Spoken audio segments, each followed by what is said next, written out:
porque... Peraí. Pronto.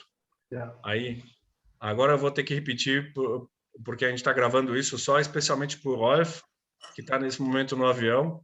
E agora eu passo a palavra para a Mário. Tá bom, então. Bom, então, primeiro, boa noite, né? Boa noite a todo mundo. Que bom que vocês estão aí. Obrigada, Oscar, pelo convite. Como ele falou, eu já falei aí com vocês. Talvez quem não assistiu ou quem não me conhece, eu sou psicóloga, analista junguiana. Então, sou doutora em psicologia clínica, tudo pela USP, e analista junguiana por Zurique. Passei 3 anos em Zurique, aqui pela Sociedade Brasileira de Psicologia Analítica e membro da International Association of Psychology, né? Então, o tema que eu vou falar hoje, na verdade, o Oscar que definiu, ele pegou simplesmente o título do meu livro, porque o meu livro chama Aprendendo com os Sonhos. Então, é um tema com o qual eu me dedico já desde que voltei de Zurich, há 30 e tantos anos atrás, né, que eu faço no consultório, seja acompanhar os sonhos das pessoas que me procuram por lá, como eu também faço grupos de vivência de sonhos, onde as pessoas aprendem a trabalhar com seus próprios sonhos. A minha orientação é junguiana, do Carl Gustav Jung, que é um psiquiatra suíço, né, que veio depois do Freud, né? Então, eu vou falar um pouquinho, coisa pouca, porque o Oscar pediu para eu falar curto, para a gente poder ter espaço para perguntas, para poder conversar, para realmente ser mais um bate-papo, não uma palestra nesse sentido, né? Os sonhos sempre existiram, né? Vamos dizer que, eu não sei com vocês, mas na pandemia os sonhos tiveram uma ênfase muito maior, porque houve uma enxurrada de sonhos com a pandemia e também nunca houve tamanho interesse do público e da mídia por esse assunto, né? Então, rapidamente, como todo mundo estava enxurrado, preso em casa e sonhando mais, e sonhos mais diferentes, mais bizarros quase, né? Chamados até de sonhos pandêmicos, né? Sonhos com quase catastróficos, assim, né? Trazer apocalípticos no começo da pandemia. Então, foi um tema que veio muito em voga, muitas pesquisas foram feitas, pesquisas online, já estão saindo livros. Eu já fiz palestras sobre isso, vou falar sobre isso no Congresso Internacional no que vem em Buenos Aires, né? Os sonhos de pandemia. Então, esse é um tema, realmente, sonhos teve um boom nos últimos tempos, mas os sonhos sempre existiram, né? E assim, só para dar um pulinho na história, na Grécia Antiga, os sonhos não eram nós que sonhávamos, era uma visita dos deuses, a divindade vinha nos visitar e este era o sonho, né? Então, era uma mensagem dos deuses, era uma visita dos deuses.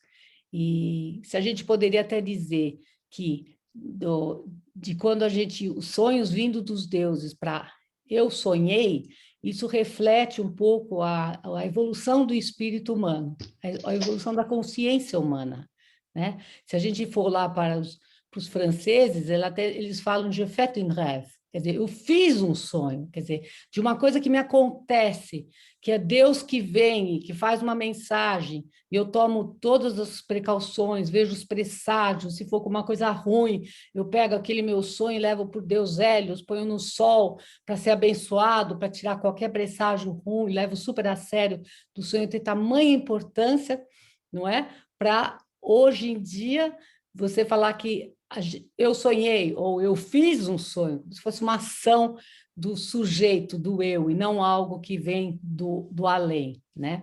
Então, o que é importante no sonho, né? Vamos lembrar que a nossa vida se passa em dias em que estamos acordados, ativos, tocando a nossa vida, dependendo da nossa vontade, assim, né? A energia à disposição da consciência, onde tem uma vontade, tem um caminho, como fala em alemão, né? A gente vai e faz.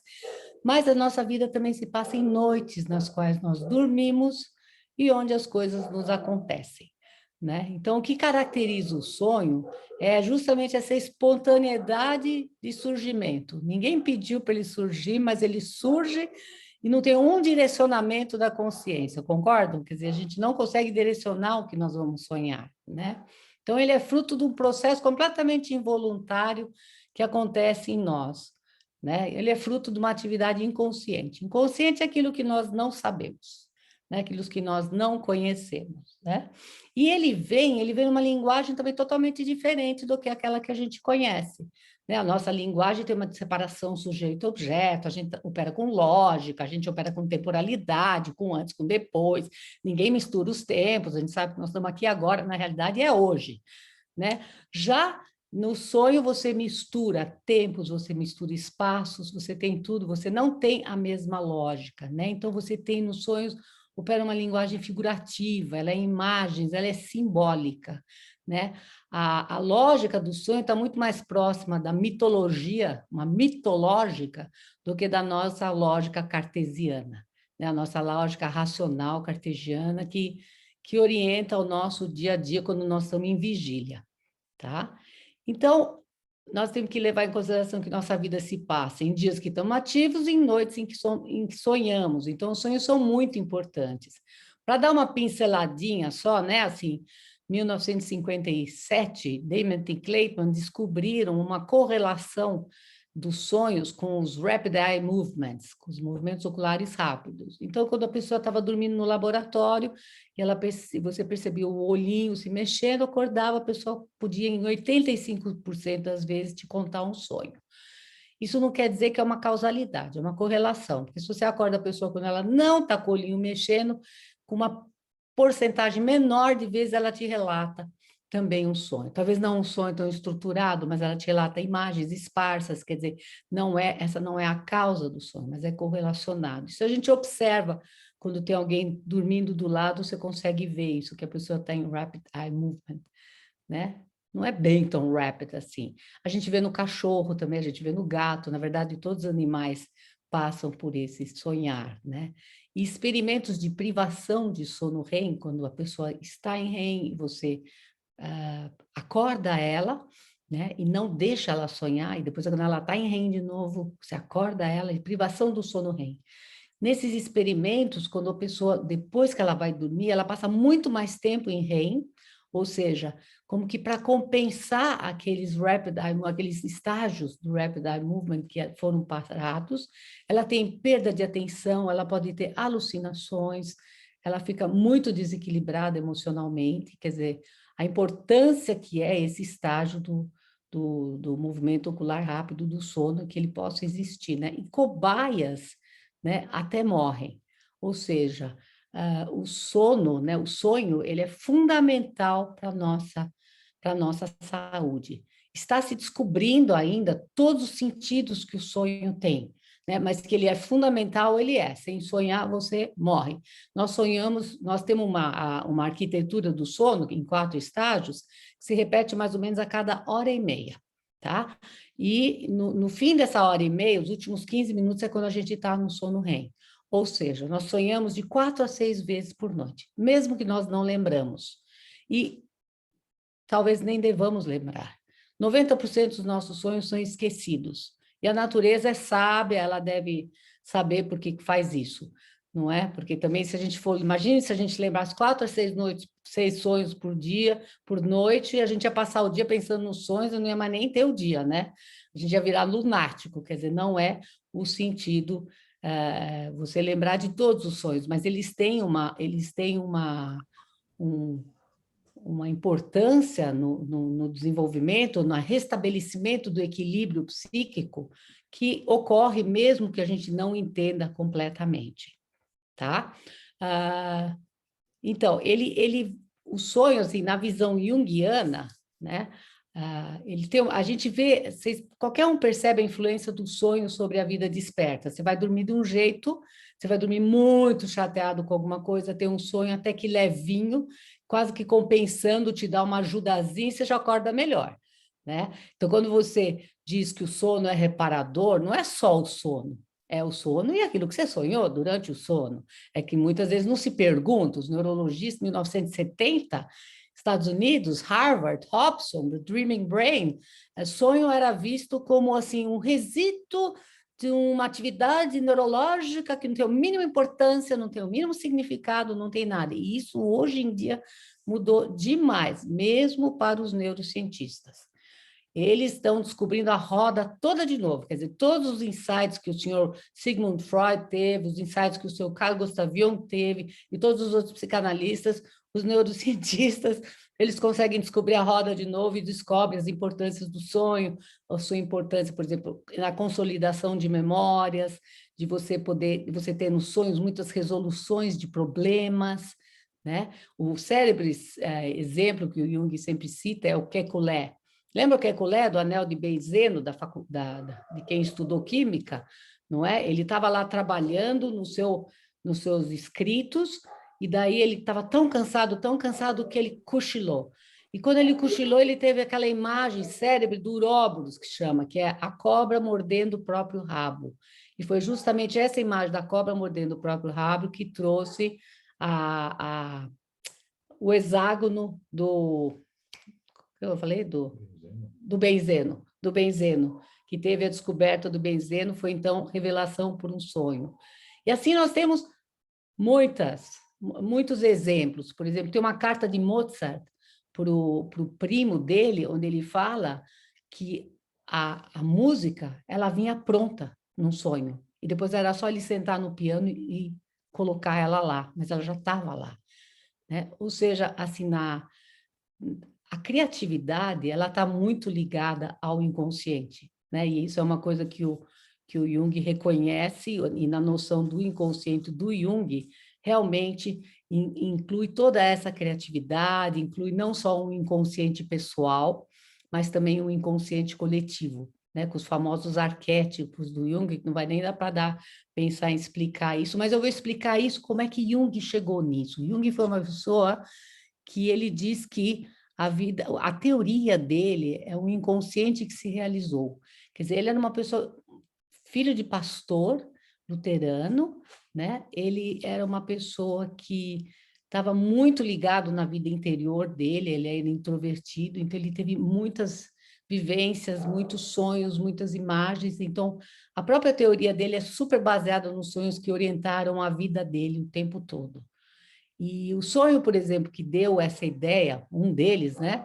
Ele estava numa casa, você tinha a parte de cima da casa, você tinha a parte de cima, você tinha a parte de baixo, a parte onde a convivência familiar, né? Ou seja, você tem a consciência, essa estrutura, né? Você tem a consciência, você tem os quartos, cozinha, cada um com seu simbolismo, e daí ele descia para um porão, e neste porão ele tinha umas skulls é caveira, é a cabeça, né? O crânio, crânios antigos, né? E isso para ele deixou muito claro que além da gente ter uma consciência e da gente ter um inconsciente, o inconsciente pessoal, nós também temos uma herança como humanidade, uma herança que está lá bem profundo dentro de nós próprios. Nós temos uma herança onde nós somos muito humanos, coletivamente humanos, né?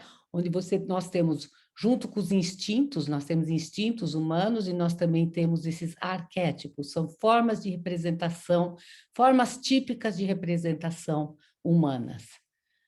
Tá? Então, esse foi também, e essa revelação, por exemplo, foi um sonho também que trouxe essa imagem, assim, em alemão, bunt illustriert, né? Trouxe essa imagem do que seria a estrutura da psique.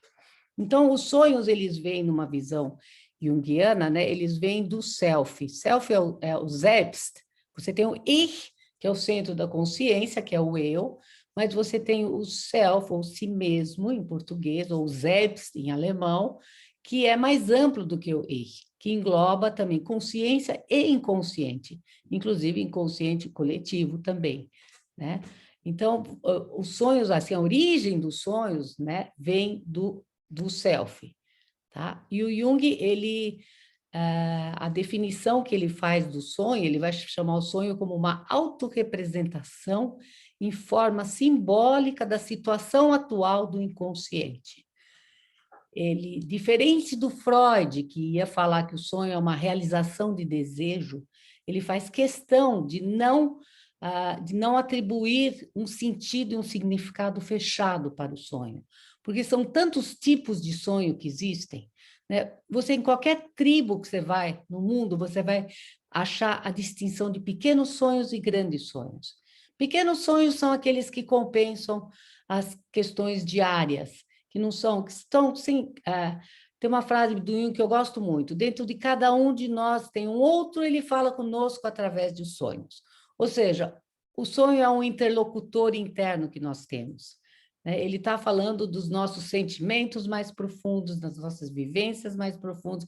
É como se fosse um guia, é um guia, né? Que está muito próximo de nós, que está muito ligado nas nossas emoções, às vezes nem a gente conscientemente está tão ligado nas emoções, mas o guia pode pegar, né? Quer dizer, é como um guia interior que, sei lá, aplaude quando nós estamos na direção correta na nossa vida e meio que vaia quando nós estamos na direção incorreta. Pode dar-lhe, manda-lhe um pesadelo, alguma coisa para indicar que, ó, aqui tem alguma coisa errada, não é por aqui, você está se afastando muito, alguma coisa assim, né? Então, ele realmente ele está a nosso favor, né?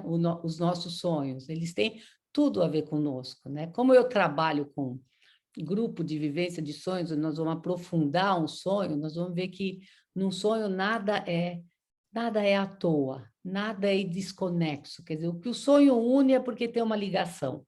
Somos nós que não entendemos, porque essa linguagem é uma linguagem diferente.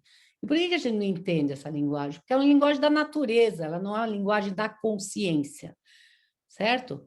Então, Jung ele faz questão de também definir uma função para o sonho que possa abarcar ou contemplar todos os comportamentos em relação ao sonho, que ele vai chamar da função compensatória, né? Compensação é mais do que complementação. Então, sei lá, você tá passando por uma situação de vida e num sonho pode vir que nem a resolução do benzeno lá para o Kekulé, certo? Complementou, não é para ele alguma coisa, mas compensação é maior porque seria como que uma comparação de diferentes pontos de vista dos quais resulta um equilíbrio. Então, o sonho é um interlocutor interno que está sempre mandando um recado para nós.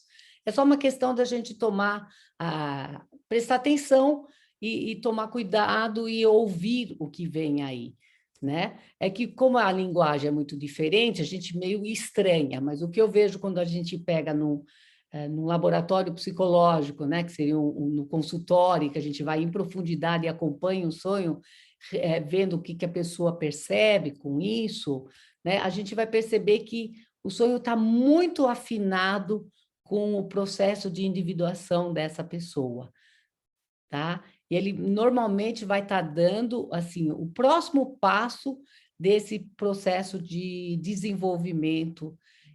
Também a noção de individuação do Jung, que é tornar-se si mesmo, né? Você achar a tua individualidade, não confundir com individualismo, mas perceber-se como sujeito único, né? Qual o sentido da tua experiência ou aqui. Então, isso a gente vê muito pelo sonho, e o próprio conceito também veio quando ele observou que atrás da compensação de cada sonho individual, cada sonho singular, ele foi percebendo que se a gente observasse séries de sonhos, sabe quando você tem o costume de anotar os teus sonhos, acompanhar os teus sonhos através de um período maior, ele ia vendo que é como se essas compensações de cada sonho singular estivessem encadeadas num projeto evolutivo da personalidade, que é esse projeto que ele chamou de individuação, processo de individuação. Tornar-se um consigo mesmo e também comunidade que também somos. Então, quanto tempo você quer que eu fale, Oscar? Dá para falar muita coisa ainda, mas... Então, assim, o que dá para ver quando a gente, no meu trabalho, né, de pegar os sonhos, eu não estou preocupada em pegar todos os sonhos, não me interessa a profusão de sonhos, eu sempre falo que a gente também não tira sangue todo dia, a gente tira uma vez sangue e a gente vai ver se é A, O, positivo, negativo, quer dizer, tem fatores estruturais que a gente percebe em um sonho, em alguns, nós não precisamos ver todos os sonhos. Daí tem outros que são mais conjunturais, e esses podem realmente mudar, né? Mas o que eu vejo é uma sabedoria muito profunda dentro do sonho. Na Grécia Antiga, só para falar um pouco dos rituais de incubação, a gente tinha lá os templos de Asclépio, Esculápio, que era o deus da medicina, aquele do cajado que tem a cobra, né? E lá você tinha os rituais de incubação de sonhos. Lá era o berço da medicina. Isso nós estamos falando de antes de 700 antes de Cristo, tinha umas 420 clínicas, chamava clínicas, espalhadas pela Grécia, né? Eram lugares de uma natureza exuberante, bonita, uma vegetação rica, né? Um lugar cheio de cobras não venenosas, um lugar com springs, né? De águas curativas, que o pessoal ia, eles se preparavam através de alimentação, dieta, anotar os doentes, né? Anotavam seus sonhos até eles estarem prontos para passar a noite no Abaton. O Abaton, então, era o lugar da divindade, do Asclépio, né? Deus Asclépio, descia a escada, passava a noite no templo, vinha a divindade, ou algum atributo de divindade, um cachorro, uma cobra, tocava o ponto e a pessoa acordava curada, né? Ou seja, os sonhos estão relacionados com cura desde os tempos e templos da Grécia Antiga, dos templos de Asclépio, né? E é nessa perspectiva assim, que eu foco o sonho e percebo o sonho, quando a gente aprofunda um sonho no consultório, o quanto, no fundo, eles estão relacionados com cura. Cura no sentido de heal, no sentido de tornar whole, de tornar mais integrado, o quanto eles realmente têm uma sabedoria profunda, né? Quer dizer, um interlocutor que acompanha a gente a vida toda. A gente tem que pensar que, assim como na semente de uma árvore você já tem potencial, que árvore será, né? Nós também temos potencialidades que estão no nosso inconsciente desde o nosso nascimento, né? Inclusive, assim, o trabalho que a gente realiza para ver mesmo o sonho, é como as pessoas falam, nossa, isso aqui é o nosso DNA psíquico, né? Nós vamos... Né? Temos nós, somos nós que estamos lá. Então, se a gente quer se conhecer, conhecer os motivos mais profundos, não só aquilo que a gente olha no espelho, mas também aquilo que a gente não vê, aquilo que está nas costas, aquilo, quem sabe, que os outros reconhecem em nós, mas a gente não reconhece, não é? A gente não percebe, os outros falam, não, imagine, mas os outros veem. Quer dizer, se você quisesse olhar num espelho 360 graus, olhe-se nos seus sonhos. Observe-se nos seus sonhos, né? Porque no teatro, que nem diz o Jung, o teatro do sonho, nós somos todos. Nós somos o diretor, nós somos atores, nós somos aquele que fez a história, nós somos o cenário, fundamental o cenário, que é uma coisa que eu descobri ao longo dos meus trabalhos. Às vezes é no cenário que a gente pega questões até de saúde corporais que estão acontecendo, muitas vezes elas estão no ambiente físico do sonho, né? E ele vai datando, o sonho data, ele vai datando quando uma coisa foi coagulada dentro da nossa vida, do nosso organismo, né? Ele dá dicas nesse sentido, sei lá, então ele traz sabe aquele chão de caquinho? E você vai falar assim, nossa, esse chão, como é que era o chão do teu sonho? Ah, era aquele de caquinho, chão de caquinho. Lembra a casa da minha avó. E quando é que foi lá? Ah, eu morei lá dos 7 aos 10, ou seja, você já sabe que essa questão que o sonho está colocando está datada, ela já está datada, 7 às 10, nessa época, seguindo todos esses dados, você realmente chega em coisas muito profundas e, às vezes, assim, tem até descrito no meu livro, até às vezes de cura mesmo, né? Lá tem um caso de cura de enxaqueca, um sonho que trouxe um mapa da enxaqueca da pessoa. Ninguém que visse esse sonho poderia saber que ia terminar numa cura de enxaqueca, mas aconteceu, né? Então, assim, para deixar um recado rápido, né? O sonho, até os pesadelos, eles têm muito a ver com a nossa individuação, com o próximo passo, o next Liegestun da nossa vida e do nosso processo de desenvolvimento que tem como algo a gente se tornar cada vez mais a gente mesmo, cada vez mais a nossa individualidade. Eu não sei, posso falar muito mais, mas também posso pegar as perguntas de vocês. A gente tem aqui uma pergunta do Liberty. Uhum.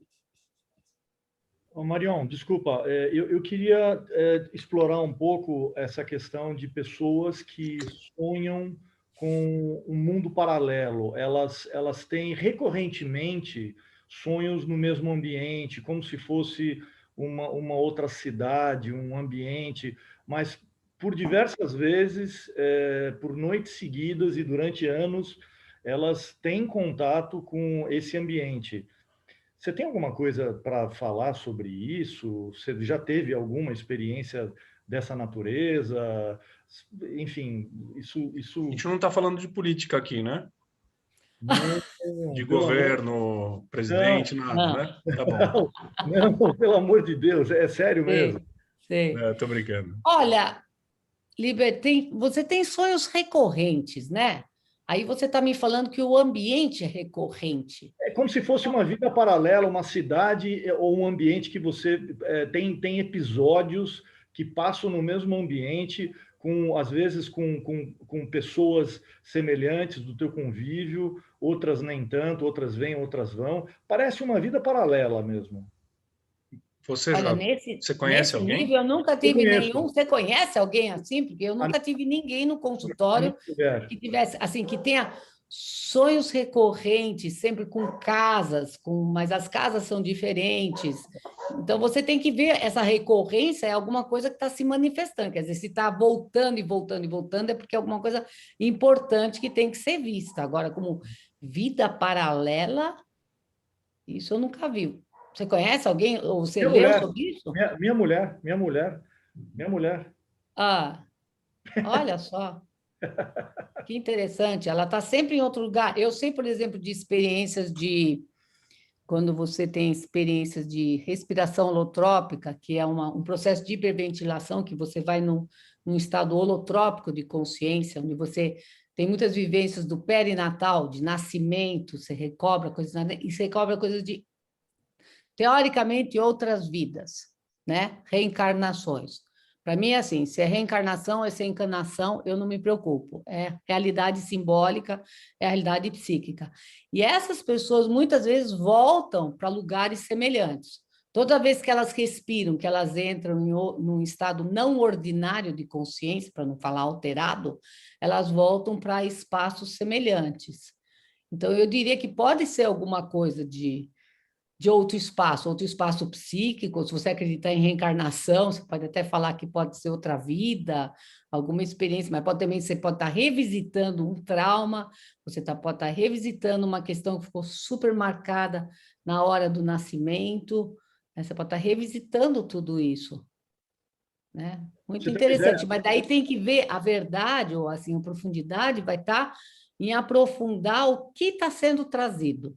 E não é nem o que está sendo trazido em todos, para não generalizar, mas pegar um deles e realmente olhar todos, colocar, como eu digo, coloca debaixo do microscópio e vamos ver tudo. Quem, como, aonde, o que está acontecendo, é de dia, de noite, está chovendo, está quente, está frio, o que você está sentindo, quais as emoções, quais as ações, você relacionar tudo e você descobre uma série de coisas sobre você mesmo, você vai aprofundando. Quer dizer, a verdade do sonho está na pessoa, está na própria pessoa. E você não vai poder trabalhar um sonho a não ser com a ajuda dessa pessoa para diminuir a multiplicidade de significados, não é? Tipo, um exemplo célebre do Jung, o sonho da mesa. Né? A pessoa sonhou que estava lá numa mesa. Daí você fala, nossa, uma mesa, o que é uma mesa? É a pessoa, o que era essa mesa? Essa mesa era a mesa onde ele teve aquela conversa com o pai dele, onde tiveram um desentendimento e o pai dele mandou ele embora de casa. Quer dizer, a mesa não é só uma mesa, né? A mesa tem todo esse simbolismo de ruptura, de questão familiar. Então, esses significados são todos muito subjetivos, né? Apesar de você ter sonhos com figuras arquetípicas, né? Com figuras que você não tem uma associação pessoal, e daí você tem que buscar como que assim, na câmara de eco da humanidade, você vai buscar onde é que esses símbolos já se manifestaram na história das religiões, em contos de fadas, nas mitologias, e com qual sentido. E daí você pode se aproximar desse sentido por aí também, né? Esses sonhos são mais os grandes sonhos, né? Os pequenos sonhos que compensam variações diárias, os grandes sonhos que às vezes fazem parte assim, do tesouro da vida, né? Aquele sonho que eu nunca esqueci, que me acompanha, ou que até que volta, é recorrente, que me caracteriza. Então, é super importante de aprofundar. Você falou bastante Entendeu, de mais ou sonho. menos? Oi? Você falou bastante de sonho, mas eu me deparo, principalmente depois da morte da minha mãe, eu me deparo com muitos pesadelos, assim, são sempre recorrentes. Eu mesmo, geralmente, quando eu durmo sozinho, você até um dia eu te liguei, era tarde da noite, pedi ajuda, porque eu estava incomodado com isso. Claro que me incomodo. É sempre a mesma cena. Eu sempre estou prestes a morrer, no último suspiro. E sempre penso dos meus filhos que eu vou deixar aqui na Terra, e isso me incomoda tremendamente. Aí eu fico 1 hora sem conseguir adormecer, e eu adormeço de novo e esqueço. Isso é uma recorrência. E eu tenho um enteado de 4 anos e meio que tem de 2, 3 meses para cá, ele tem sonhos, pesadelos toda noite. E aí ele até agora reza com a mãe para nunca mais ter pesadelo. Então são 2 perguntas, mas são ligados a pesadelos. Uhum. Eu lembro quando você me ligou, Oscar. Assim, a vivência que eu tenho nos meus grupos é que mesmo o pesadelo está a serviço da individuação da gente. Quer dizer, ele está trazendo alguma coisa que não está bem elaborada. Eu acho que, assim, a morte é sempre um tema, é sempre um tema que marca muito, que deixa marcas, né? Assim como você perdeu tua mãe, eu acho que, assim, os teus filhos, a perspectiva deles perderem você é o que está te apavorando no momento, não é com esse pesadelo. Agora, me chama a atenção quando você falou que quando você está sozinho, esse pesadelo acontece quando você está dormindo sozinho, quando você está com a tua esposa, com a família também acontece ou não? Não, raro, muito raro, muito raro. Muito raro. Então, eu não lembro se eu contei para você na época daquele WhatsApp sobre como curar pesadelos, do WhatsApp Não. do gatinho, Você falou do não? gatinho. Então, esse WhatsApp ele é muito legal. Acho que depois a gente pode até passar, assim, é um que rodou pela internet, né? Porque você vai ver o gatinho, ele está lá, você vê, o cara tá no maior pesadelo, né? Daí, de repente, daí você vê, aumenta a cena, assim, daí a gata mãe cata e põe ele assim, traz ele aqui para o ladinho, assim, põe aqui assim, daí você vê ele assim, e a barbinha mexe. Sabe assim, com aquela cara gostosinha, quer dizer, como curar pesadelos, né? Pesadelo, você precisa ser... Pesadelo realmente tem uma coisa com estar sozinho, você tem que estar acompanhado, quentinho, gostosinho, não é? E você perdeu tua mãe, né? A perda de mãe, Oscar, é uma puxada de tapete. Graças a Deus, eu ainda tenho minha mãe, ela está bem velhinha, mas todo mundo me conta que é uma puxada de tapete muito grande, não é? Então, eu acho que você está elaborando ainda todas essas questões, talvez. E é uma questão de talvez. É que tá, quando a gente tem um pesadelo recorrente, talvez. É que nem quando a gente está com aquela mancha preta no dente e está começando a virar um buraco, entendeu? Eu acho que a gente tem que achar uma ajuda profissional para dar uma olhada, alguém que olhe junto, conversar sobre isso, não é? No Certo. workshop de sonhos, teve alguém que contou,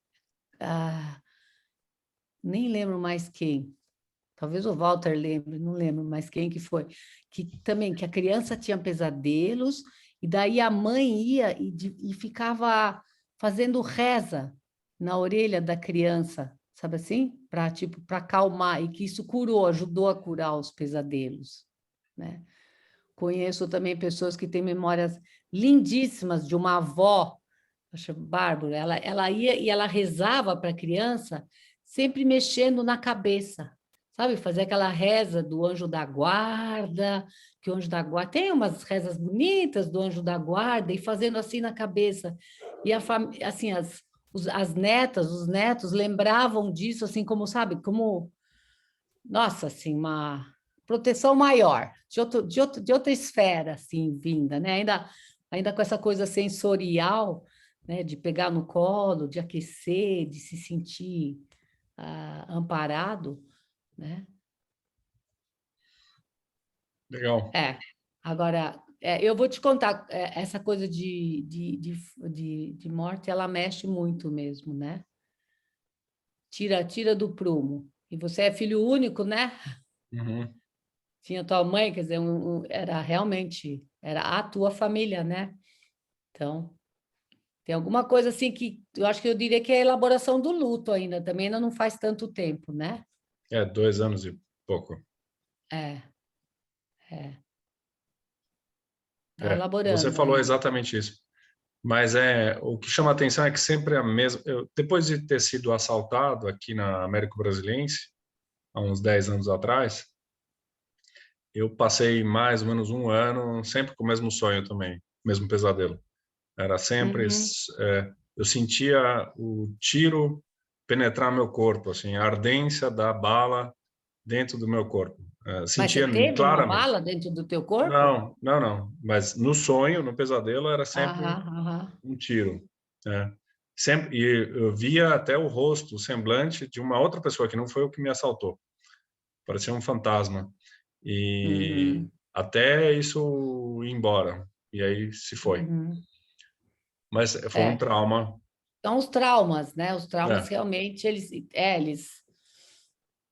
os sonhos, eles vão exatamente, eles vão transformando esse trauma para aos poucos e tirando um pouco a carga emocional, vai voltando a situação, para ir tirando a carga emocional, para no fim ficar só a casca, fica só como uma memória. Tanto que assim, quando você, logo depois que você for assaltado, quando você fala do assalto, né, a memória dependente, assim, é uma memória dependente do estado físico-psíquico quando ela foi coagulada. Você ainda está muito próxima desse estado. Você fala, você fica com o coração tomado, a ansiedade vem com tudo. E aos poucos, aos poucos isso vai diminuindo. E é justamente esse é o trabalho do sonho, esse é o trabalho curativo do sonho. Entendeu? Que ele tira a parte do... E os neurocientistas estão descrevendo isso hoje também, né? Quer dizer, se transforma em memória, né? Fica só o cognitivo, a casca da coisa, e a sensação, toda aquela vivência, ela fica mais... É isso também que caracteriza o sonho, porque você tem toda uma estimulação do córtex, daqueles par. Por exemplo, você está sonhando que você está correndo, o centro de corrida está sendo estimulado no teu córtex cerebral, só que em atonia muscular, só que o teu músculo da perna está parado, entendeu? Então é como se o avião esquentando os motores lá de alguma forma no mental, mas não passando para o físico. E é isso que também acontece nesses sonhos. São sonhos que são chamados sonhos de reprodução. Você reproduz o trauma, mas você está ao mesmo tempo elaborando o trauma, cada vez um pouco mais conseguindo digerir, né? Um processo de digestão psíquica, até que você consiga tirar essa carga emocional pesada do trauma. Agora, por exemplo, você tem também sonhos de repetição, aqueles de guerra, né, de bombardeamento de guerra, que às vezes você não consegue tirar de jeito nenhum. É como se tivesse tido alguma dissociação, alguma ruptura mesmo, assim, na parte neurológica que ficou, né? Tipo, aquela fissura ficou e não cura.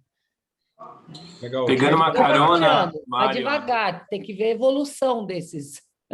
É uma impressão forte demais, não? Marcou demais, não solta. Eu queria só, antes de passar aqui a palavra para o Caio, eu queria só pedir para, sempre quando alguém quiser comentar alguma coisa, só clica aqui. Se não puder clicar, só levanta a mão. Levanta porque a mão. o Liberty levantou a mão, mas, Caio, fala, continua aqui, e aí Não, depois é eu muito passo para o Liberty. rápido, assim, essa coisa que... Oi, Marion, tudo bom? Oi, Aqui Caio. é o Caio Reisevitz. E, não, eu queria só pegar uma carona, porque eu tenho um histórico meio similar, assim, com o Oscar. Meu pai foi embora cedo e minha mãe foi embora também cedo. E voltar justamente isso que você estava falando do trauma, né? Como os traumas, existem 1000 outros sonhos, mas sempre tem alguma fisgada desse trauma não é um trauma, não é uma coisa assim, é uma tristeza, talvez, é uma tristeza que veio para você dentro como um trauma, né? Puxa, minha mãe poderia ter ficado mais tempo, meu pai já muito mais tempo, então vira aquele vazio. E eu achei muito bem quando você estava falando, explicando um pouco dessa coisa traumática. Talvez escutar um pouco mais, Marion, sei lá, eu não sei como é que você trata as pessoas com essas coisas do vazio, da perda, né? Mais uma coisa, eu sou parecido com o Oscar, eu também tenho 3 filhos e quando eu sonho, às vezes eu sonho umas preocupações de ir embora cedo, assim como ocorreu com meu pai, e de deixar os 3 sozinhos, né? Então, essa preocupação. Essa é a preocupação de repetir o modelo, é isso? Que vai para um sonho, né? Um sonho que eu estou indo embora, estou deixando eles.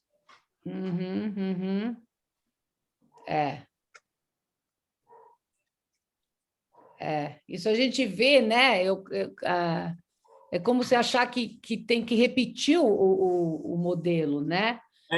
Você eu às diria vezes acha que eu vou repetir o modelo, entendeu? Isso, exato. Daí as meus pessoas 2 ficam avós... super aliviadas quando passou aquela idade. Nossa, passei a idade do meu pai, sobrevivi. Meio assim. Não, e ainda tem uma história que os meus 2 avós, avós masculinos, maternos e paternos também se foram cedo. Então, eu tenho um gap assim E era o quê? Coração? O que era? Do Reisevitz foi de coração, do Liebrecht foi lunga, mas todos eles foram cedo. Os 2 eu não conheci. Sim, entendeu? Mas, por exemplo, quando a coisa é coração,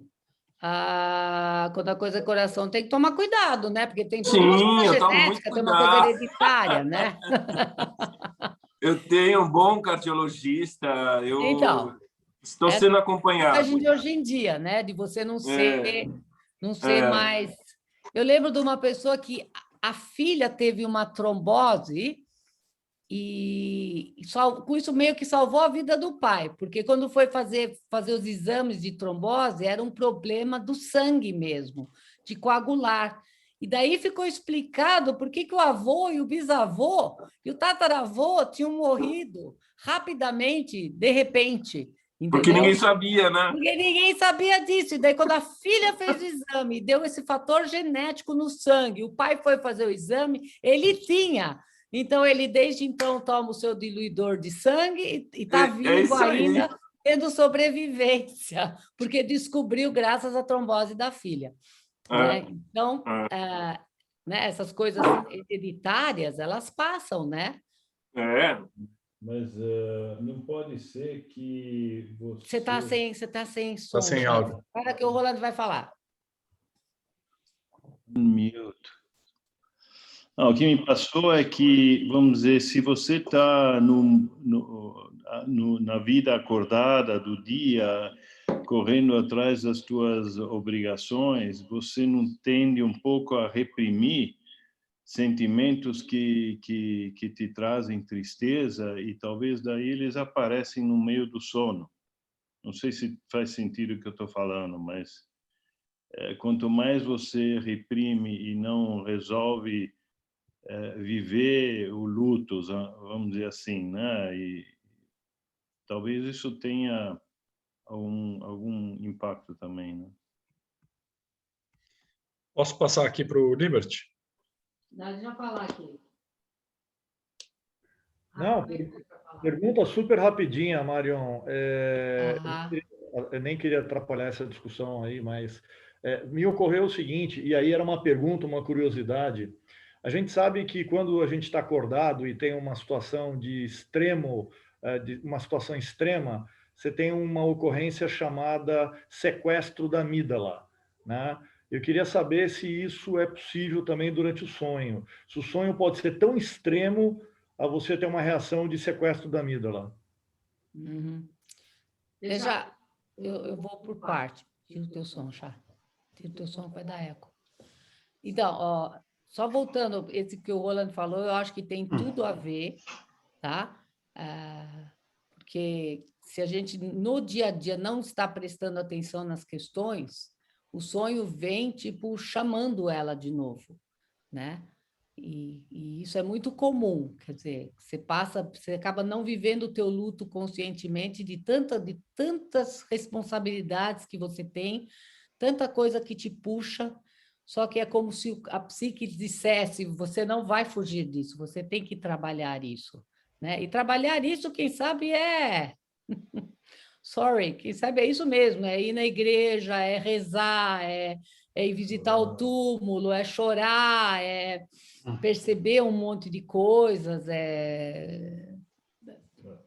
fazer todo o processo, né, de despedida, né, perdoar, falar internamente, não é? Quer dizer, resolver o que talvez deve ter alguma coisa que não ficou resolvida nesse sentido. Eu acho que o Rolando falou muito bem, eu acho que é aquilo que está reprimido e que daí volta no sonho, porque em termos de totalidade, em termos de equilíbrio maior, a gente não pode ser tão unilateral. E a consciência, o nosso eu, né, a nossa consciência, ela sempre tende a ser unilateral. Ela ilumina uma coisa e o resto está tudo no escuro, não é? Então, está iluminando lá as 1000 preocupações, aquilo que chama mais atenção, que puxam mais a atenção, e enquanto isso, outros aspectos vão ficando, né? E vai se acumulando estresse, vai se acumulando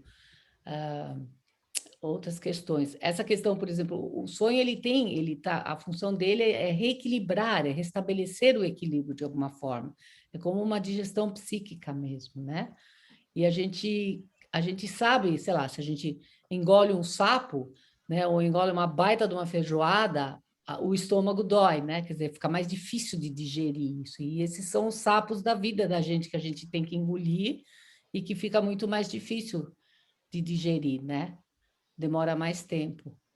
Agora, o Liba, quando a gente tem um acidente, muitas vezes é muito comum que você não lembre da hora do acidente. É disso que você está falando, né?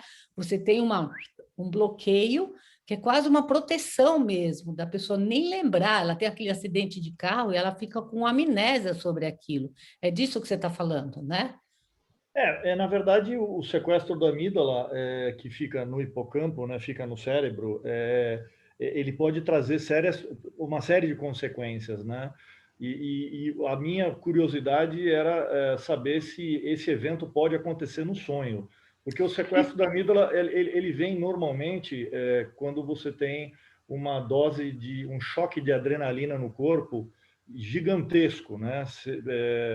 E aí, assim, acontecem coisas inesperadas. Você pode congelar por completo como reação, ou você pode ter uma ativação absoluta da sua musculatura e sair correndo em defesa, ou você pode adquirir uma força brutal para levantar um carro ou tirar uma criança de dentro do ambiente que você não faria num estado natural.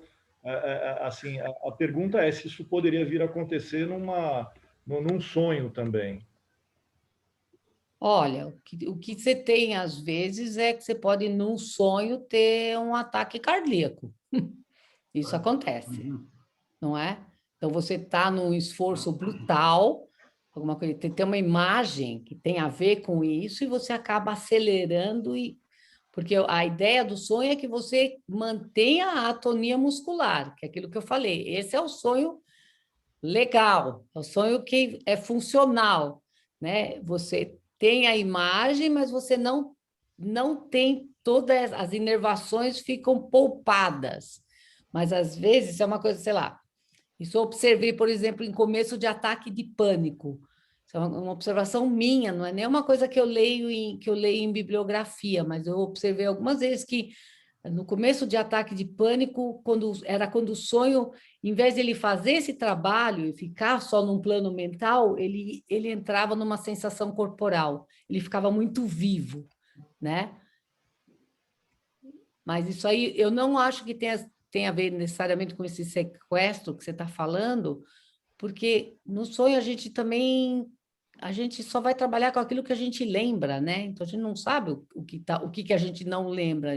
É difícil saber isso, né? Mas parecido com isso que você está falando, eu acho que seria o caso quando você pode ter está fazendo um super esforço no sonho e no fim você acaba tendo um ataque do coração, uma coisa assim. Que seria, sei lá, que nem criança com 10 anos que está lá, já não faz mais xixi na cama, mas sonha que está na piscina e que a piscina está quentinha e que está tão gostoso, e dela acorda toda molhada, né? Então, isso ainda estava lá, né? Ainda extravasou, não é? Deixa eu ver, aqui tem alguém pediu o link da live. Quem mais? Eu tinha pedido aqui para falar. Ah, sim, Júlio. Por favor, desculpe. Oi, Júlio. Sim, parabéns, Mariam. Obrigada. Você está fazendo uma excelente dissertação. Gostei muito. Eu talvez vou tocar um tema um pouco diferente, tá? Outro aspecto, um aspecto um pouco mais espiritual, tá? Tem que Legal. Perdoar. Não. E também tenho algumas dúvidas. Bom, ante de tudo, você tem que saber que eu leio muito, estudo muito a Bíblia, tá? Desliga o teu som. Tá bom. Então, é o seguinte. Primeiro, de acordo com o que eu vejo, o sonho se coloca ou estuda desde um ponto de vista individual. Mas é possível existir um sonho coletivo? Oh, yes, sim. Isso é uma coisa que está sendo estudada agora, muito. Bom, primeiro que você tem que nem eu falei, o inconsciente coletivo, né? Você tem aspectos coletivos que se manifestam. De certa forma, a gente tem uma coisa que a gente, na ontogênese, repete a filogênese, né? Até quando a gente vai ver aquelas fotos do embrião se formando, você vai vendo como repete, né? Como parece um girino, daí parece um sapinho, vai repetindo um pouco o desenvolvimento, né? E assim psiquicamente também, né? A gente tem, justamente na pandemia, percebeu-se como os sonhos foram muito parecidos, os temas muito parecidos, isso que eu chamei de temas pandêmicos. Então, muito sonho com tsunami, né? Tanto que a gente fala em terceira onda, né? Eram sonhos muito semelhantes de cenas apocalípticas logo no começo. E tem um estudo, só vai me faltar o nome da pessoa agora, mas tem um estudo de 1930, era uma jornalista em Berlim, que ela coletou sonhos antes, que chama Sonhos do Terceiro Reich, são sonhos da época nazista, né? E ela mostra, esses sonhos foram mandados, eles foram mandados por correio para fora da Alemanha, e depois agora virou um livro que está super, super sendo comentado hoje em dia, né? Porque você vai ver muitas coisas que aconteceram depois já se manifestando nos sonhos das pessoas. O próprio Jung, ele teve uma ruptura com Freud em 1910, 1913, né? E ele ficou muito mal com essa ruptura, porque ele foi o primeiro presidente da Sociedade Psicanalítica, mas o Freud ele via no Jung o príncipe regente, ele queria que o Jung seguisse as suas ideias, e o Jung tinha as ideias próprias dele, ele era mais novo, trabalhava no Burkhardt, que era uma clínica psiquiátrica, então ele não trabalhava só com neuróticos, ele trabalhava com psicóticos, ele tinha uma super intuição com relação a tudo isso, né? E nesta época, para você ver, esse sonho que eu contei, que deu para o Jung o insight do inconsciente coletivo, através das caveiras, através dos skulls, dos crânios que estavam no subsolo, quando eles foram juntos para os Estados Unidos dar umas palestras, eles estavam comentando esse sonho na volta no navio, e o Freud virou para o Jung e falou assim, né? Tá na cara que esse sonho você quer mesmo, é o teu desejo de que eu morra. Essas caveiras aí no basement, aí no subsolo, aí no porão, o teu desejo de que eu morra. Ele desmaia nessa hora. Olha. Sabe assim? Quer dizer, a coisa super forte. Mas o Freud era uma pessoa que, por exemplo, ele falou que a função do sonho é a manutenção do sono. Quando daí o sonho acorda em vez de deitado, ele fala, não, é porque houve uma censura. Então, uma censura interpôs, então não acordou. Então, ele tinha para ele era tão importante colocar a bandeira na Lua, fazer a teoria, e se a teoria não cabe, então você muda a teoria para cá, você muda a teoria para lá, mas você faz caber, né? Tanto que, assim, a função do sonho para o Freud é a realização disfarçada de um desejo recalcado. Então, se você não tem, é porque você tem uma imagem manifesta, mas você tem que chegar na idade, naquilo que está lá por trás do sonho, na imagem latente, aquilo que importa. E aquilo, normalmente, quem sabe é o analista, né? Então, o Jung, ele era de outro naipe, é que nem ele falava na entrevista da BBC. O Freud sempre tinha resposta para tudo. Gente, a vida é um mistério. Tem tanta coisa misteriosa na vida, eu não tenho resposta para tudo isso. Ele é muito mais assim, a tentativa dele não é fazer uma teoria, é um pouco menos ego, acho. Acho que é um pouco mais de tentar ser fiel com as coisas mesmo. Né? O Freud, ele tem textos de sonhos e telepatia que ele só deixou serem publicados depois que ele morreu.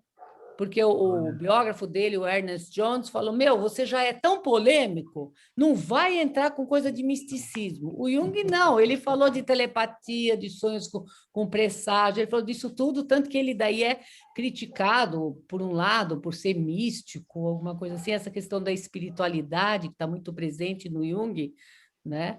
Vem com tudo. Mas o próprio Jung, agora voltando, agora eu vou chegar onde eu queria chegar. Em 1913, ele estava no trem, conhece o trem, que dá aquele chucu, chucu, chucu, chucu, chucu. E daí a consciência tem aquele abaixamento do nível mental, né? Abaixamento do nível mental, né? E daí ele começou a cochilar. E daí ele teve uma imagem da Europa banhada de sangue, né? E ele era psiquiatra. E ele estava super sofrendo com o rompimento, que ele tinha saído da sociedade psicanalítica, tinha rompido com o Freud. Ele falou, ai, meu Deus do céu, como psiquiatra, ele ficou preocupadíssimo. Ele falou assim, pronto, acabou, eu virei psicótico. Esquizofrenizei, agora estou esquizofrênico. Ficou super mal, achando que ele estava muito perturbado. Ele estava, de fato, muito perturbado, né? Esse sonho de sangue, essa coisa de inundação, não é? Estava todo o mapa banhado de sangue. E depois, quando chegou a guerra, 1914, onde isso de fato aconteceu, um banho de sangue na Europa, ele percebeu o quanto esse sonho tinha sido um presságio, tinha sido uma captação de um sonho maior. E aí é onde que eu falei que sempre teve os grandes sonhos e os pequenos sonhos. Os grandes sonhos, geralmente, dos pajés serviam para a turma toda. Eu lembro quando a gente assistiu aqui o filme, o Rolando vai lembrar o nome do filme, que ele gosta mais disso do que eu. Como que chamava o filme, Rolando? Do Custer? Da conquista do... Você está sem som. Você está sem som. Como que era? Da aniquilação dos índios, na realidade, pelo Custer, né? Quando os ingleses e americanos foram lá para o outro lado, para a Califórnia, e ali tinha essas visões dos caciques, né? Do cacique. Ele teve uma grande visão, esse cacique, porque ele via se os índios iam ou não iam revidar. E daí ele teve uma visão dos americanos morrendo, feito fliegen, assim, feito moscas, uma atrás da outra. E ele falou, não, nós vamos porque... E, de fato, foi isso que aconteceu. Quer dizer, então, essa coisa do sonho, né? Seu sonho baixa o teu som, Chá. Ele é um sonho para o coletivo, né? O quanto... como um presságio positivo, né? Aquela guerra, ele matou o Custer naquela guerra, não foi? Depois, claro, eles sucumbiram, porque também a artilharia do outro lado era pesada demais para fazer jus aos arco e flecha. E a outra pergunta é meio complicado de explicar, tá? Mas eu acredito que existem dois Júlios.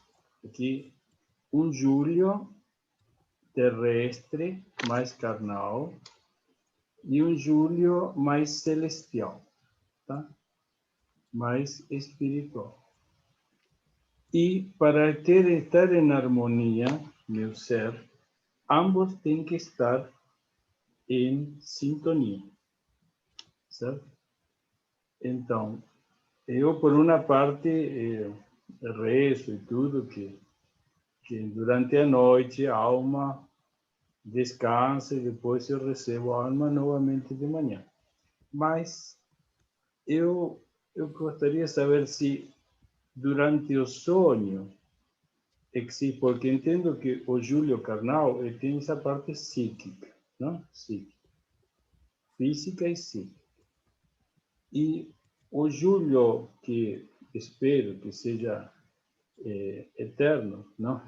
Espero, desejo realmente, ele de alguma forma se tem que comunicar com o meu corpo, porque é a forma que eu me vou levar, se Deus quiser, não? E se eu faço bem na minha evolução. Sempre do ponto de vista de Deus e a Bíblia, tá? Então, existe algum tipo, você fala da inconsciência, eu me pergunto se a inconsciência também existe essa parte espiritual durante a noite, que existe essa conexão, esse intercâmbio, porque realmente na noite para mim é como um reset, então, sempre foi. Durante a noite, como você falou, solucionar problemas e tudo, realmente eu consigo entrar em uma harmonia. Mas, de acordo a Jung, a você, existe essa parte espiritual e psíquica ou não? E essa ligação? Júlio, sim. Pode ser que eu misture as coisas, eu não sei explicar. É difícil, a primeira vez que eu coloco isso assim, tá? Sim, para o Jung, o espírito é tão importante quanto a matéria, quer dizer, são polaridades opostas, assim como você tem dia e noite, masculino, feminino, você tem tudo em polaridades opostas, e para ele é justamente isso que faz a vida, né? Quer dizer, essa tensão dos opostos, não é? Tanto que ele vai falar que o arquétipo é a parte espiritual do instinto, ela é a imagem do instinto, né? Quer dizer, a espiritualidade ela está presente em tudo para o Jung, porque você veja, ele vai observar, por exemplo, que em todos os povos você tem uma noção de uma força maior, né? Você sempre tem uma divindade que é mais do que a pessoa, que é mais do que o eu. É daí que ele tira também é daí que ele tira a noção do selbst, né? Do si mesmo, do self.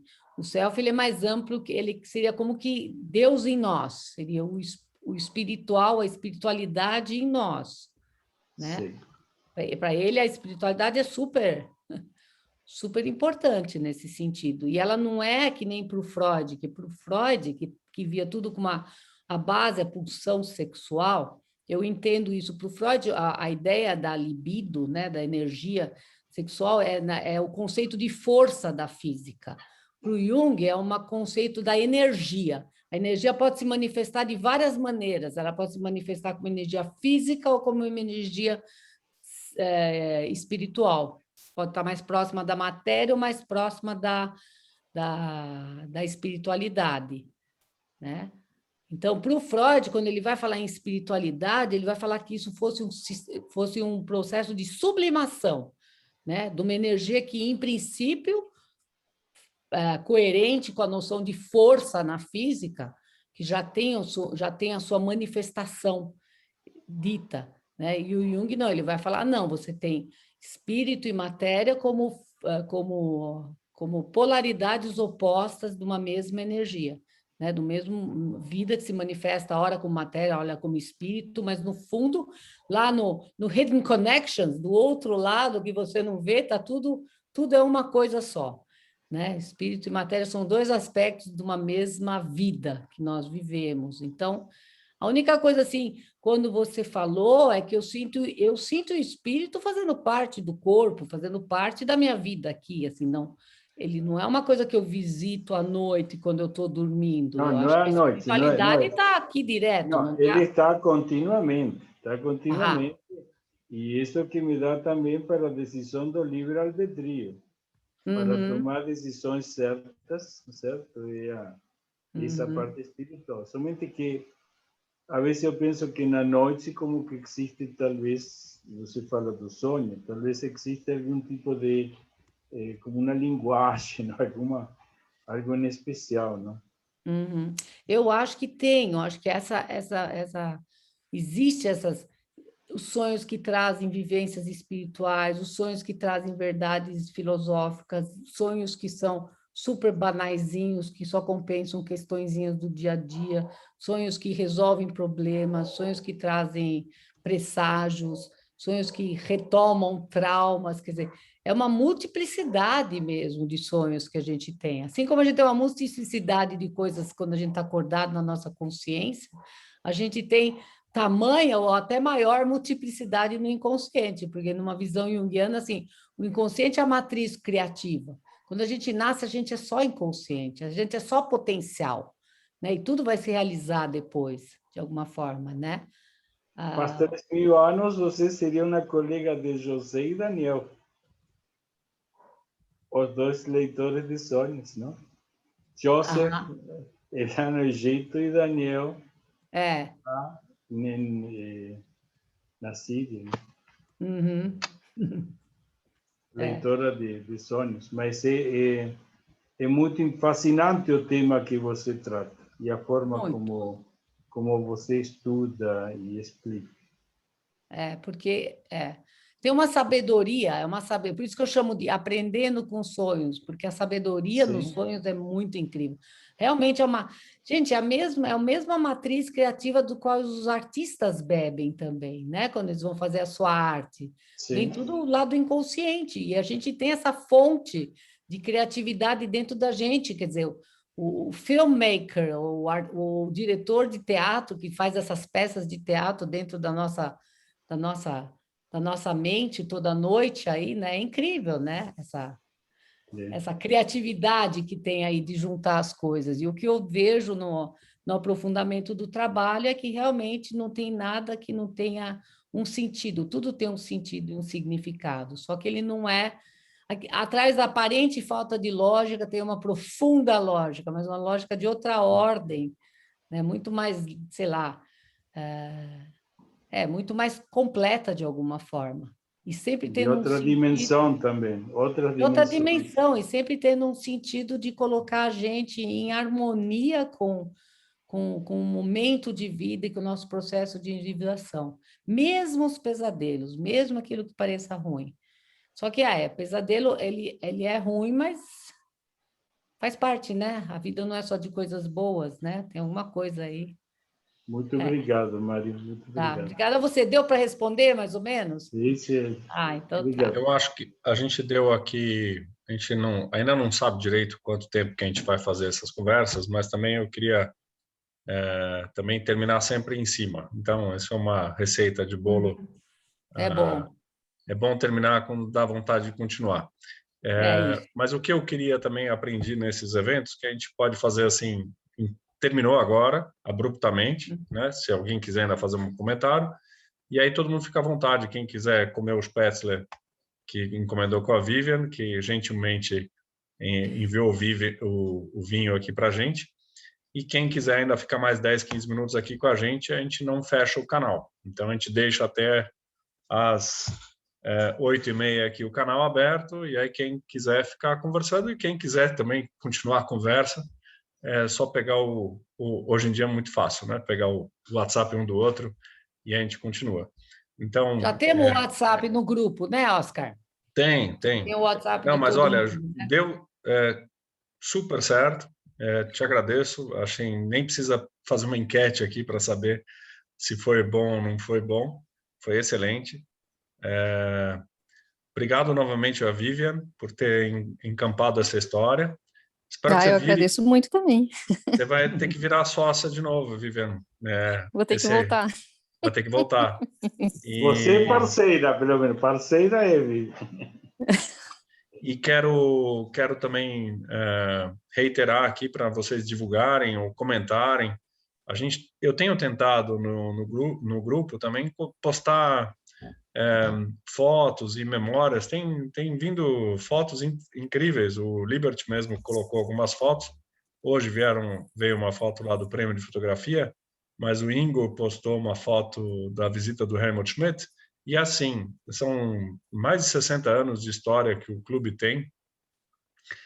Ao mesmo tempo, a gente está muito pequeno, né? Então, a nossa sorte é que a gente tem uma sede, a nossa sorte é que a gente tem um patrimônio que foi herdado, e esse patrimônio agora, nesse momento, está dormindo, mas é algo que cabe a nós manter essa chama acesa. Então, através desse tipo de encontro e com a colaboração de vocês, eu quero manter esse tipo de relacionamento com os membros, e aqui o espaço virtual dá para aumentar com múltiplos, né? Então, mas também é muito gostoso também só ter uma tela assim, uma tela cheia só, ter aqui nós uma conversa tão agradável como essa que a Marion proporcionou para a gente. Eu vou ter que chamar a ajuda profissional da Marion para falar depois dos meus pesadelos. Podemos pôr um debaixo do microscópio. E quero agradecer, mas quero também deixar o convite aberto para a gente continuar aqui. Só queria encerrar a parte formal, né, desse nosso encontro. Obrigado, Oscar. Obrigado, Marion. Obrigado, Obrigada pelo convite, viu? Obrigado. Foi muito bom. Excelente iniciativa, Oscar. Foi muito bom, Marion. Parabéns. Obrigada. Eu vou querer um link também, viu, Oscar? Tá bom, pode deixar. Por favor. Amanhã eu já providencio. Tá. E eu acho que a gente também tem que oxigenar e ter ideias. Quem puder trazer sugestão de... A gente tem tanta riqueza cultural entre aqui mesmo na área médica. O Julio tem uma participação importante aí no Oswaldo Cruz. Também tem tanta gente. O Walter já tinha ensaiado antes da pandemia, a gente tinha falado de fazer um evento com o Rabino e falar sobre o tempo, ou sobre religião, ou sobre... Enfim, tem inúmeros assuntos, né? Sabe o que aconteceu? Que a gente quer ou não quer, os fatos estão aí, nós ficamos muito tempo quietos e nos desacostumamos a dialogar entre nós e conviver entre nós. Eu mesmo estava ausente quando toda essa enxurrada de ligações no WhatsApp apareceram.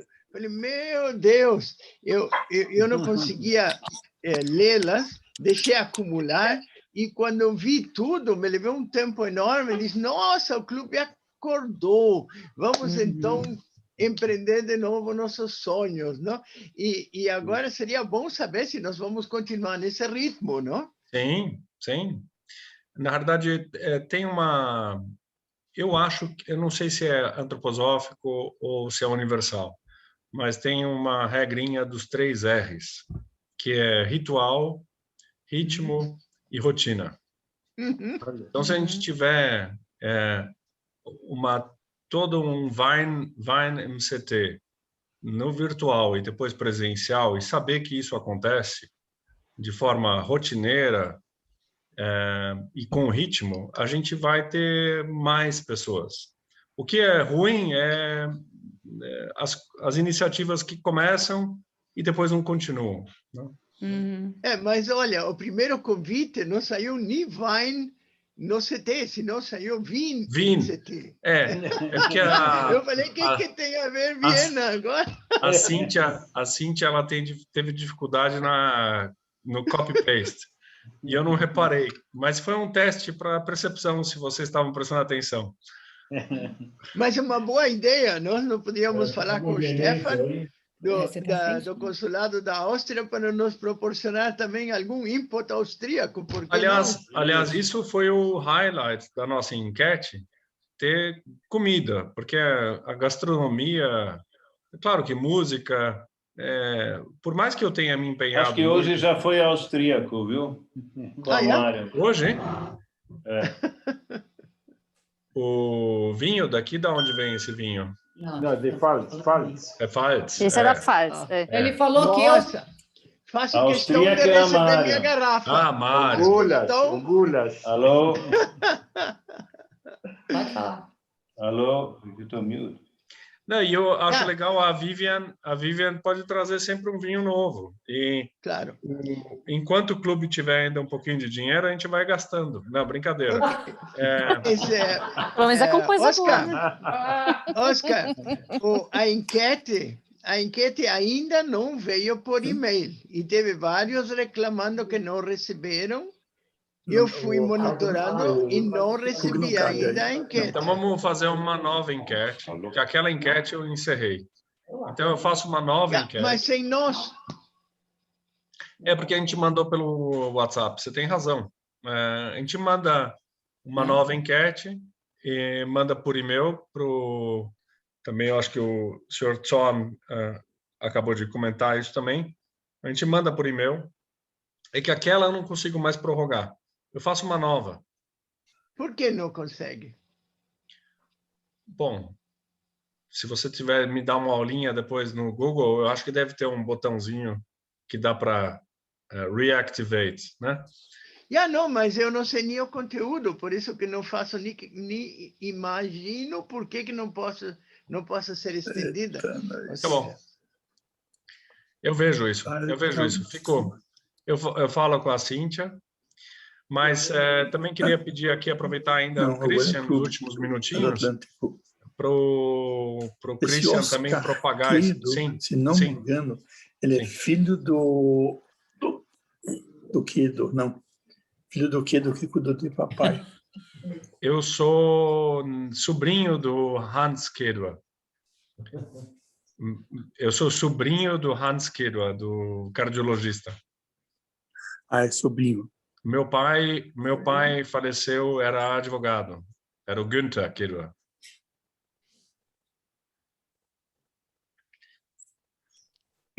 Meu pai era o Günther.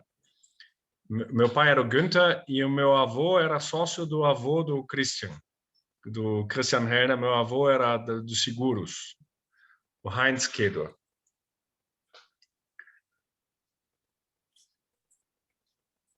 Ouviu? Conseguiu ouvir?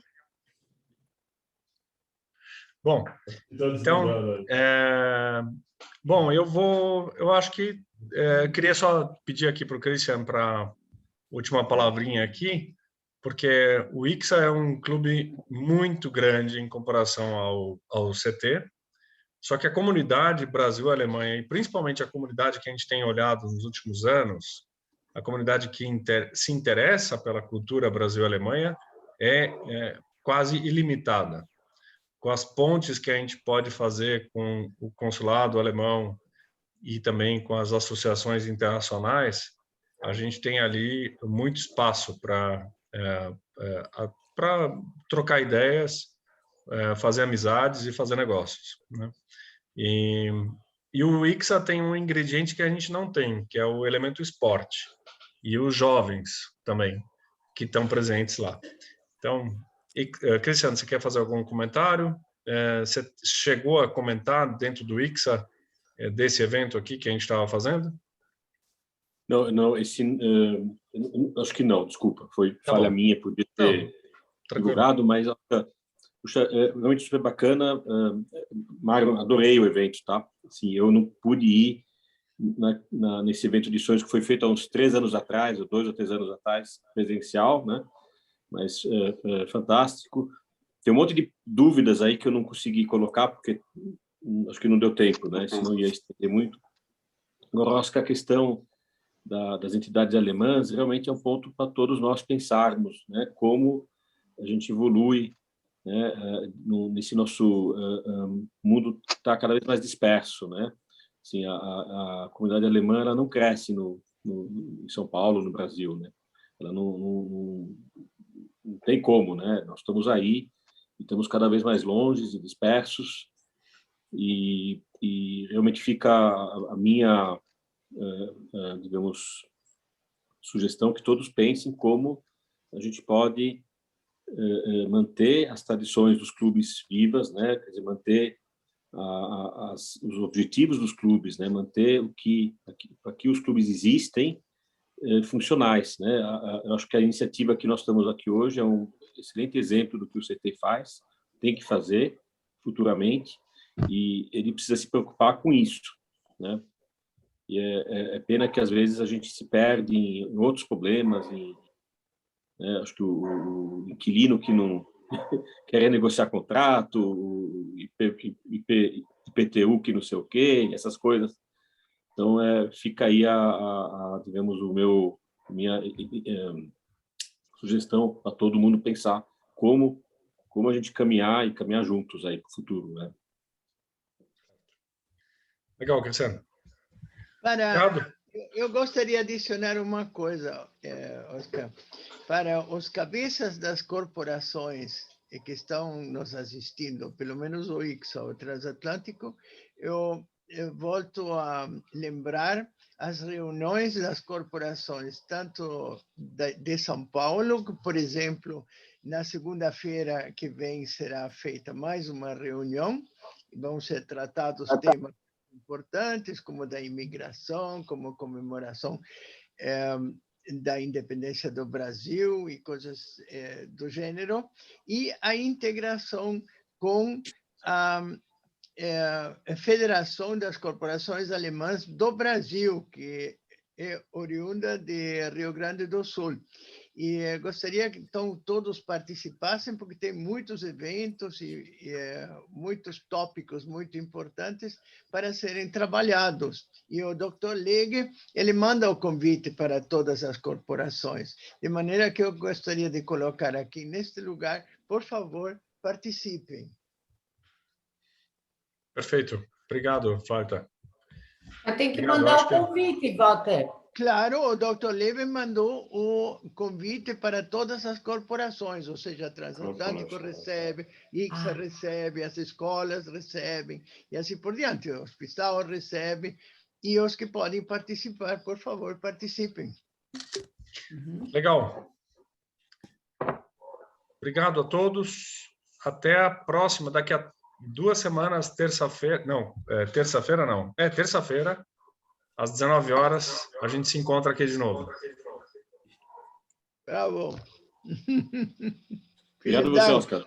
Obrigado. Um abraço a todo mundo. Vielen Dank, Marion, pela linda palestra. Vielen Dank, boa noite para todo mundo. Obrigado, Viviane. Meu vinho. Obrigada aí.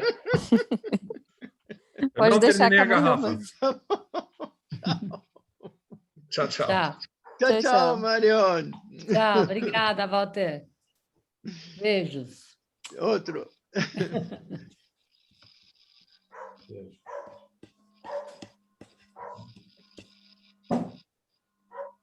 Obrigado, Marion. Foi ótimo.